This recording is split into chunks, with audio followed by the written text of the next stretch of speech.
सात मंजिला महल, पुराना महल, जिसे मूल रूप से इसके संस्थापक के नाम पर बीर सिंह देव महल कहा जाता था, या दतिया में बस दतिया महल, झांसी ग्वालियर मार्ग पर ओरछा से लगभग 40 किलोमीटर दूर पर स्थित यह शानदार महल मुगल सम्राट जहांगीर और दतिया के शासक बीर सिंह देव के बीच दोस्ती का प्रमाण है, जो उस समय से आज तक बुंदेलखंड की विरासत के नाम से जाना जाता है। इसकी 7 मंजिलों में से 2 भूमिगत बनी हैं, यानी अंडरग्राउंड हैं, और आगंतुकों के लिए बंद हैं। यह एक भव्य स्थापत्य सौंदर्य है, भले ही यह उजाड़, उपेक्षित और स्पष्ट रूप से भुला दिया गया हो, लेकिन यह आज भी अपनी सुंदरता के लिए पूरे भारत में मशहूर है। महल एक चट्टान के ऊपर बना हुआ है। इस महल से कर्ण सागर झील का दृश्य बड़ा ही मनमोहक लगता है। हो सकता है आप ये सुनकर आश्चर्य में पड़ जाएं कि आखिर इस महल का निर्माण बिना सीमेंट, लकड़ी या लोहे का उपयोग किए बिना कैसे पूर्ण किया जा सकता है, लेकिन ये हकीकत है कि इस महल का निर्माण सिर्फ ईंट और पत्थर से किया गया है, जो कि आधुनिक वास्तुकारों के लिए आज भी पहेली बना हुआ है।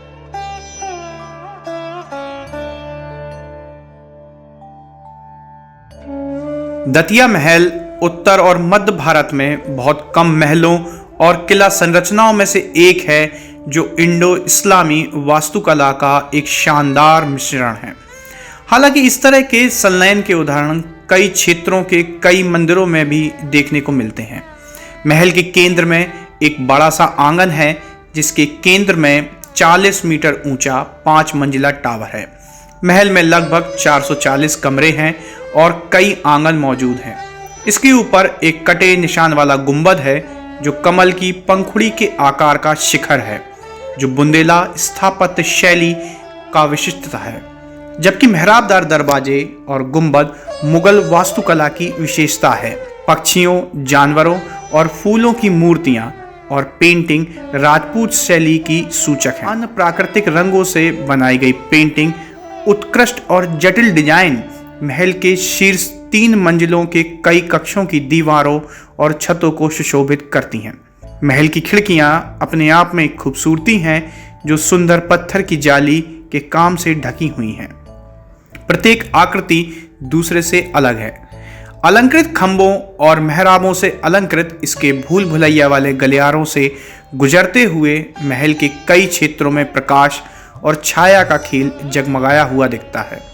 प्रत्येक मंजिल की बालकनी मंदिरों, दुकानों और आवासीय क्षेत्रों से युक्त दतिया शहर का एक शानदार दृश्य प्रस्तुत करती हैं, जबकि इसकी छत से शहर के किले को अपने शाही क्वार्टर और मंदिर के साथ पूरे दृश्य में देखा जा सकता है।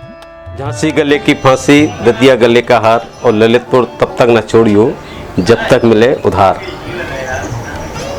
ये वही दतिया है, और ये दतिया का सतखंडा महल है। इस महल में 5 खंड ऊपर हैं और 2 खंड नीचे हैं। इस महल के अंदर न तो लकड़ी का प्रयोग है, न ही लोहे का प्रयोग है। यहाँ पर जो कलाकृति का पेंटिंग्स का प्रयोग हुआ है, वह नेचुरल जो कलर होते थे पुराने समय में, उनसे हुआ है। दतिया के शासक और उस समय के उत्साही निर्माता महाराजा बीर सिंह देव ने 1614 में इस महल की नींव रखी और लगभग 9 सालों में इसका निर्माण हुआ। बीर सिंह बुंदेला ने अकबर के खिलाफ जहांगीर की बगावत का समर्थन किया और अबुल फजल का सिर कलम कर दिया। बदले में बीर सिंह को दतिया का शासक बनाया गया। जहांगीर की इस जगह की यात्रा को चिन्हित करने के लिए बुंदेलखंड में 52 अलग अलग इमारतों का निर्माण किया गया, जिसमें यह महल सबसे शानदार था। शायद इसी वजह से कुछ इतिहासकार इस महल को मित्रता का प्रतीक मानते हैं। सौभाग्य से या दुर्भाग्य से मुगल बादशाह जहांगीर की यात्रा नहीं हुई, और यह अब भी एक रहस्य बना हुआ है कि कोई शासक कभी महल में क्यों नहीं रहा। सम्राट अकबर का सेनापति अबुल फजल यहाँ से दक्षिण भारत को फतह करके लौट रहा था।